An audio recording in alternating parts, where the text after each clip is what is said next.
Mr. Potter and Tabby stir the soup. Chapter 1. Soup Day. Mr. Potter and his fine cat Tabby lived in an old house with an old porch and an old swing and lots of old things inside. Mr. Potter and Tabby didn't mind old things. They were old too, so they felt right at home. One of the oldest things in Mr. Potter's house was the stove.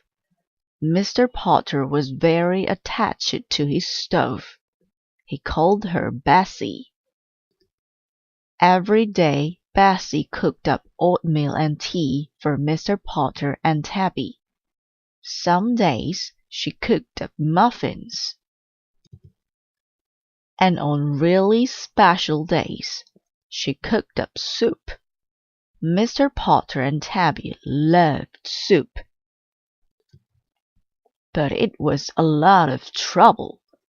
Mr. Potter never had all the right ingredients at the right time. No onions, he would say to Tabby. No soup. Or no beans, he would say. No soup. And sometimes, no macaroni, no soup. Tabby was really sorry about the macaroni. It was her favorite part. But one day, when Mr. Potter and Tabby wanted soup, Mr. Potter found he had everything. "Look, Tabby," said Mr. Potter. "Even macaroni!" Tabby purred and purred. Today would be a soup day. Chapter 2. Maybe Not. Mr. Potter put everything on the counter and started chopping. He chopped up celery. He chopped up carrots. He chopped up potatoes. He chopped up onions and cried and cried. Tabby worried and rubbed against his legs. "Don't worry, Tabby," said Mr. Potter. "It's just the onions." He smiled and gave her a pat. Tabby felt much better. Mr. Potter dumped all of the chopped things into a big pot of water. He turned on the stove to let them cook, but nothing happened. Bessie didn't warm up. She didn't warm up even a little. She just sat there, cold and quiet. "Oh no," said Mr. Potter. "Bessie's on the blink. Now what do we do?" Mr. Potter looked at Tabby. Tabby looked at Mr. Potter.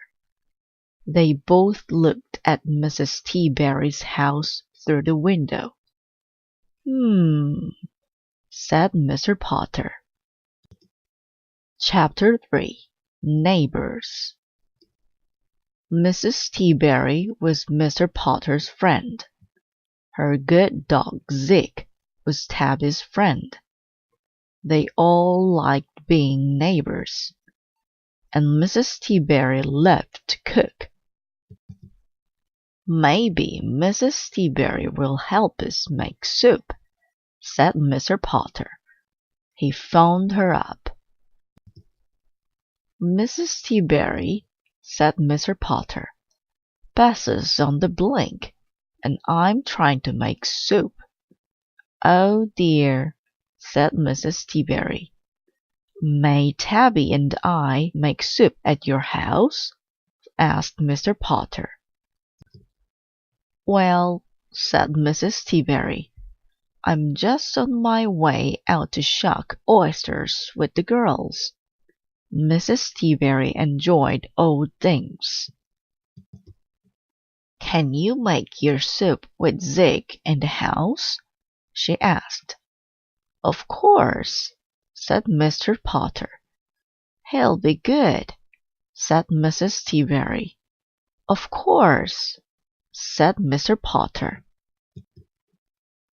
He'll be nice, said Mrs. Tabby. Of course, said Mr. Potter. And he promises not to be a bother, said Mrs. Tabby. Oh, Zig's not a bother, said Mr. Potter. We'll be right there. Chapter 4. The Bother. Mr. Potter and Tabby carried all of their soup things over to Mrs. Tabby's house. Zig met them at the door. He had his leash. No walk, Zig, said Mr. Potter. He and Tabby went into the kitchen. Zig came in with his ball. No ball, Zig, said Mr. Potter. Mr. Potter started chopping tomatoes. Zig came in with his stick. No stick, Zig, said Mr. Potter. Mr. Potter started chopping turnips. Zig came in with a potted plant. Jiminy, said Mr. Potter. Mr. Potter and Tabby chased Zig all over Mrs. Tabby's house. Finally, Zig gave up the plant. Mr. Potter put it in the bathtub where Zig couldn't reach it. No plant, Zig, said Mr. Potter. He and Tabby went back to the kitchen. Mr. Potter started chopping parsley. Zig came in with a radio. Jiminy, said Mr. Potter. Mr. Potter and Tabby chased Zig all over Mrs. Tabby's house. Finally, Zig gave up the radio. Mr. Potter and Tabby went back to the kitchen. Zig came in with a lamp. Jiminy, said Mr. Potter. It was a very interesting morning. Chapter 5. Soup. When Mrs. Tabby finally got home, Mr. Potter was asleep. Tabby was asleep, and Zig was eating a carrot. Oh dear, said Mrs. Tabby. Her house looked a little different. It was missing things. She looked through all of the rooms. Then she looked in the bathtub. Oh dear, she said. Mrs. Tabby looked at Zig. Were you a bother? She asked.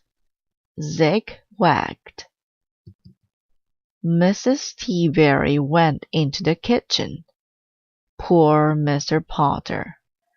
His soup was still not cooked, and there was a lamp in the kitchen sink. Mrs. Tabby got to work.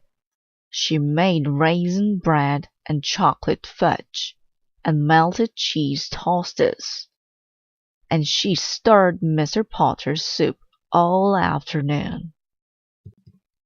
When Mr. Potter woke up, they had the most wonderful meal, and the best soup Mr. Potter and Tabby had ever tasted. I'm sorry Zig was a bother, said Mrs. Tabby. Oh, said Mr. Potter, Zig is never a bother. But have you seen my hat?